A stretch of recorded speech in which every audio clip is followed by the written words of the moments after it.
on an officer-involved shooting that took place yesterday. This information is still preliminary and we will update as needed. Most of this you already know. At approximately 2:15 p.m. yesterday afternoon, officers responded to a residence in the 1000 block of North 31st for a report of a burglary in progress. A neighbor saw 3 males in the area, heard glass breaking, and called the police. The neighbor also knew that the residents were out of town.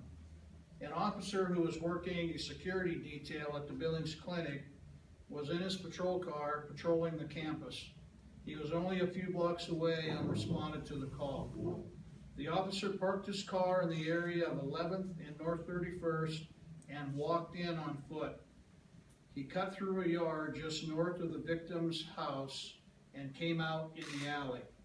As he came out of the alley, he heard car doors shutting, and seconds later he saw a passenger car begin to pull out of the driveway in the alley. The car stopped momentarily at the alley and the driver looked at the officer. Despite a clear and easy escape to the south, the driver turned north and accelerated towards the officer. The alley is very narrow, has fences, weeds, wood piles, garbage cans, offered no place for cover. As the car accelerated towards the officer, he sidesteps as much as he could and fired multiple rounds as the car passed. The car did not strike the officer and continued accelerating north in the alley to 11th Avenue North. The car turned east on 11th and stopped at North 28th, where 3 male occupants got out and fled on foot. It's unknown if the car was disabled or they just decided to bail out and run. The car did hit a planter in the alley. Officers responded quickly to the scene and were able to capture the driver without incident. He had non-life-threatening injuries to his face. I am unsure if it was caused by gunfire, glass, or both. Medical personnel responded and he was transported to the hospital, where he remains now, to my knowledge. Early reports that 2 of 3 suspects were apprehended is wrong. 2 are still at large, one being described as a male, 5'8" to 6 foot, long dark hair, dark jacket, and jeans. The investigation continues and no arrests have been made at this time. The officer involved in this shooting's name is Brandon Lange, Lange. He's a 4-year veteran of the police department. He was uninjured and currently in officer-involved shooting protocol and on administrative leave. Just for visual reference, the map here will show you that this would be North 30th, running north and south. Over here is North 31st, the victim house where the burglary was taking place, or allegedly taking place, was right there at that pin, 1027. Officer Lang parked up here at 11th North and North 31st, walked south and then cut through the lot, one house north of 1027. And so he comes out in the alley over here at the same time that the suspects got in the car. And again, you can see that the alley to the south was free and clear, easy escape. Reports are that they looked at the officer. I can't say whether that there was eye contact or not, and then turned left to head north in the alley, accelerated. Officer Lang was in this area up here and had to sidestep to get out of the way, fired multiple shots hitting the vehicle.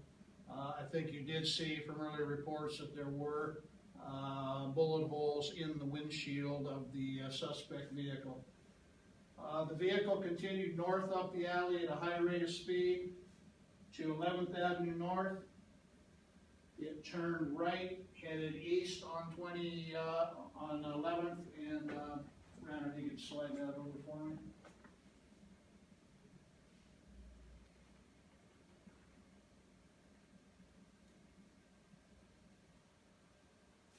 Headed east on 11th Avenue North and ultimately stopped at North 28th, where the 3 suspects got out and fled on foot, and the driver was the one that was captured. The other two are still at large. At this point, again, our detective division is working on the case. We still have some search warrants to do on the car. Obviously, we're still looking for 2 of the 3 suspects. As I indicated, no charges have been filed at this time. That's pretty much an overview of what has taken place at this point. I'm happy to answer any questions that you may have. Can you talk about the lockdown at the hospitals, Chief? I don't know exactly who ordered that. Obviously, their staff did. Once they found out that the campus security officer is the one that was engaged out there. Again, this is a communication issue. The fact that they knew, or that they did that, they knew that something was going on. So I'm very pleased that we had communication there. So that would have been a decision on their point. As far as locking it down, I think they call it a soft lockdown.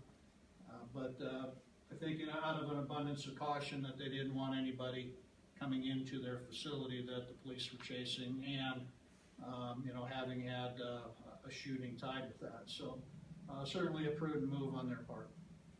Do you know if anything or what was taken at that residence? I don't at this point. We do know that there was some items in the suspect vehicle, and that's what a search warrant's going to help find out what is in there exactly and who it belongs to, if anybody. Certainly one of the things to be following up on. Did they actually enter the residence? I don't know that. Don't have that information. How come you guys aren't releasing the name or the charges yet of the guy that, just because you just have more to do on him? Well, the driver? He's not arrested, so the suspect, and we don't release suspect names until we. Didn't you say that the driver was captured? The driver was the one that was captured. Not charged with anything yet, so just a suspect in multiple things at this point. When do you anticipate to charge? Well, again, that's when the detectives finish their case and present it to the county attorney. Then we would see some charges. At that point, obviously, we're happy to provide name and photograph if he goes down to jail. But again, we don't name suspect. We haven't charged him with anything. So he's not in your custody? He is not in our custody. He's at the hospital right now. Is there an officer posted there to make sure he doesn't get away from the hospital? I don't know if there is or not. I don't believe so. Yeah. So generally, they give us information if somebody's getting ready to, that we may be interested in, maybe ready to discharge or whatnot, but at this point, no. We have them identified, and so that's, at this point, we're not sitting on them at the hospital. And it's a male suspect that was hospitalized? Yes, yeah, all 3 suspects are males. Okay. Do you have ages or places of residence for them? I do not. You gave us a description of one of the males, maybe it was both of them, but you said one was 5'8", wearing a dark jacket. Yeah, the one I had, 5'8" to 6 foot, long hair, long dark hair, jacket, blue jeans. Another one, I believe I just got information, a little bit shorter, had tattoos and a blue jacket. But that's secondhand information, so I don't have exactly who, a description on who or what we're looking for. Obviously, part of the investigation, we'll be talking to the one in custody to see if we can find out who he was with. Chief, you've mentioned in the past that a lot of these officer-involved shootings have involved meth somehow. Any indication that meth or something else like that played a role? Initially, I don't have any information that it is involved. It wouldn't surprise me if it was. That information, if they find anything in the car during the search, would validate that. And then, of course, we, through subpoena, would have access to a medical record and perhaps see something on board there. But at this point, what it looks like is that you have an interrupted burglary, and that you have these individuals who are driving directly at an officer, and he fires this gun to protect himself. Any other burglaries in that neighborhood that might be connected? We've had a significant burglary problem. I can't say exactly in that block or that neighborhood. The house, I believe, is under renovation, and this is, consistent with other problems we've had, especially on the west end of town, with houses under construction, losing tools, things like that. Again, these are all things that the detectives are going to try to clear up, link together if there are any connections. At this point, based on what I know, a standalone burglary, interrupted, and then, driving at our officer at a high rate of speed, and he believed that they were trying to hit him. Whether there was a clear escape avenue the other way. Were there any other witnesses to the shooting other than Officer Lang? There were, I'm not sure what they saw. I do know one specifically heard the shooting and the car speeding away, that type of thing. Again, early in the investigation, detectives most definitely will be doing a neighborhood canvass, but I was made aware of one that heard all the commotion, heard everything, and then got to see things late. So I'm sure, well, we're certainly checking for video surveillance. You have the Conoco or the Cenex there at 11th. Clinic may have some overlapping video surveillance. That's all stuff that we're going to be looking for to see if we can fill in some of these answers. So, Was there any dash cam video, like any cars that were pointing? I'm sure there are. If our cars are responding with lights and siren, the dash cam's automatically activated. I don't know what Officer Lang's car will show since he parked a half a block away and walked in. You will definitely have audio. All of that becomes part of the case file and part of the evidence. So we'll be able to hear any verbal orders, verbal transactions, anything of that sort. And just to be clear, officers don't have body cams or do they have body mics? Well, the mics are tied to the system in the car, and they're very good, and they operate at a distance, and even inside a house and down in the basement. Now, how far he was from his car, I can't say exactly, but there's a good chance that there'll be some sort of audio that we'll be able to capture off the WatchGuard system. so Chief, you've got two suspects that are still on the loose out there. What do you need the public to know? I mean, are people safe? Yeah, we do not believe that there's a threat to the public. Again, we're looking at a interrupted burglary. The driver is the one made the conscious effort to drive at our officer. We have him in custody. The other two are complicit, obviously, and we'd like to talk to them. But as far as a public safety danger, we don't believe that exists with these two. They're burglars, and that's what we would want to talk to them about initially. Just to kind of be clear, so the car was coming out to the alley, and Officer Lang, I guess, said that he saw the driver make look at him. Yeah, he says the driver knew that he was standing there. And he was in uniform. He was in uniform, yes.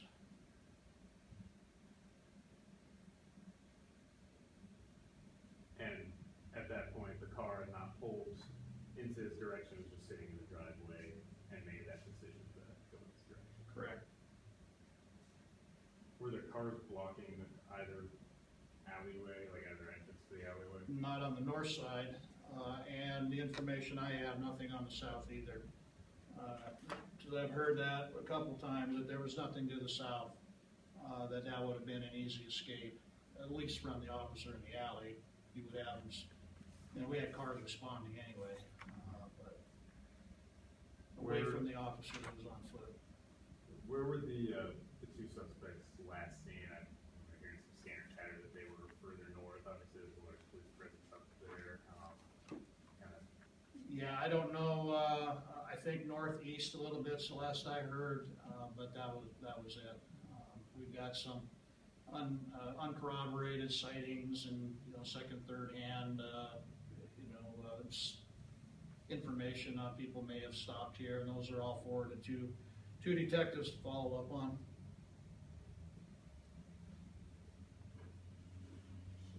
Do you know in total how many shots were fired? I don't. Multiple. And he said that it's not clear at this point whether the driver was struck in the face by a bullet or was just clashed at the windshield, I guess. Or both. He does have facial injuries, but obviously we had shots fired and we have glass breakage. So it could be one, both, or one or the other. Do you know which hospital he was taken to? St. Bede's. And were there any weapons on the suspect or anywhere at the scene that you guys have found yet? Not that I know of. Again, waiting on a search of the car. And just to be clear, you said Officer Lang felt his life was in danger. Correct.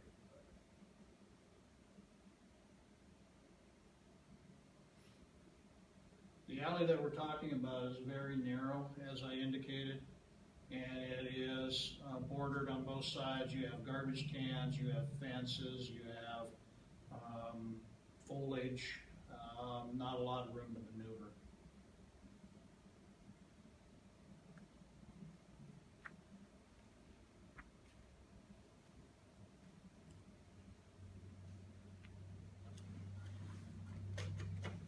Any other questions? All right, thank you for coming. Any other follow-up information will be handled by Lieutenant Woolley through press release. Thank you. Thank you all for coming.